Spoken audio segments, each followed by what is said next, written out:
Okay, so in the last video, we were discussing Theodor Herzl and the rise of Zionism. And clearly one of the great moments was in 1904 with the first Zionist Congress, where you had 204 delegates coming together in Basel, Switzerland, declaring their intention to reestablish the Jewish people in their homeland in the land of Israel.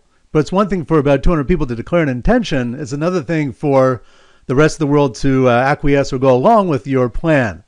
So now let's take a look at one of the major turning points that helped pave the way, which is the Balfour Declaration. England now is going to become a major player in the story of the Jewish people and the state of Israel. So this is what happens. In 1916, England's in the midst of World War I, and Lloyd George, who eventually becomes the Prime Minister of England, at that time was the munitions minister. And they need acetone for the munitions. It was an important compound for explosive devices, and Germany had cornered the market on getting acetone. Lloyd George hears that Chaim Weizmann, who was a chemist, had developed a way to produce acetone in a synthetic form. Now, Chaim Weizmann was a leader, one of the leaders of the Zionist movement. Originally from a town near Pinsk, he was a professor at that time in Manchester, England, and he ends up innovating a way for the British to produce their own acetone, which helps them dramatically with the war effort. So that's one thing that's going to curry favor for the Zionists in the eyes of Lloyd George, who's going to become Prime Minister shortly of England. Then in 1917, the British need the United States to join the war effort. Woodrow Wilson was still reluctant to join, so the British know that he has very close advisors that are Jewish, Louis Brandeis and Felix Frankfurter, and both of them were very pro-Zionistic. So the British come up with a plan. They say that if they are successful in the war and they take over Palestine, they'll promise a homeland for the Jewish people in Palestine, and that's going to motivate the American Jews to push Wilson to join World War I and the war effort. This leads to the Balfour Declaration. Lord Balfour was the Foreign Secretary of England, and he wrote an official document to Lord Rothschild stating that it was official British policy to support the idea of a homeland in the land of Palestine. Now, there's a twist to the story that a lot of people don't know that had unfortunate consequences.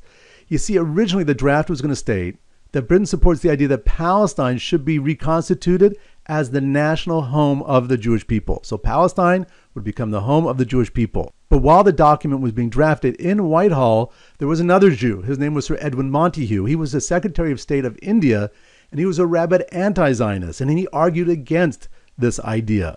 And the story goes that the British were looking for Weizmann, who was in Whitehall at the same time, to debate Montagu, but they couldn't find him. And as a result, the draft was changed to the following. It then stated, His Majesty's government view with favor the establishment in Palestine of a national home for the Jewish people. It wasn't that the entire land of Palestine should be the home of the Jewish people, but there in Palestine there should exist a national home for the Jewish people, which of course leaves room for others to claim their national home. So unfortunately, once again, we see a pattern where Jews can be our own worst enemies.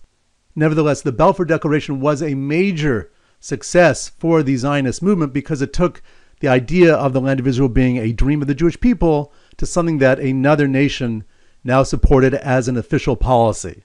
This in turn is going to pull England into the story of the Jewish people's return to the land of Israel, and unfortunately it's not going to remain positive for that much longer.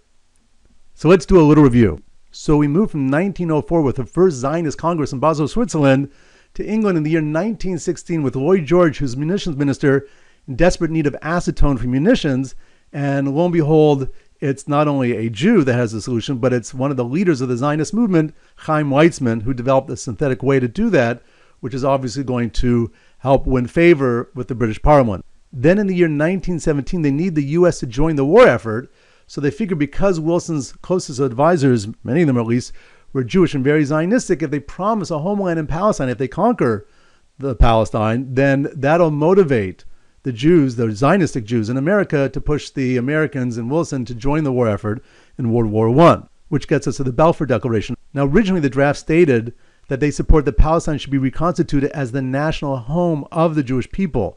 But because of Sir Edwin Montagu, who is the Secretary of State of India, a Jew who was a rabid anti-Zionist, who argued against this concept, they eventually changed the draft to His Majesty's government view with favor the establishment in Palestine of a national home for the Jewish people, but Palestine wouldn't necessarily be exclusive to a Jewish homeland.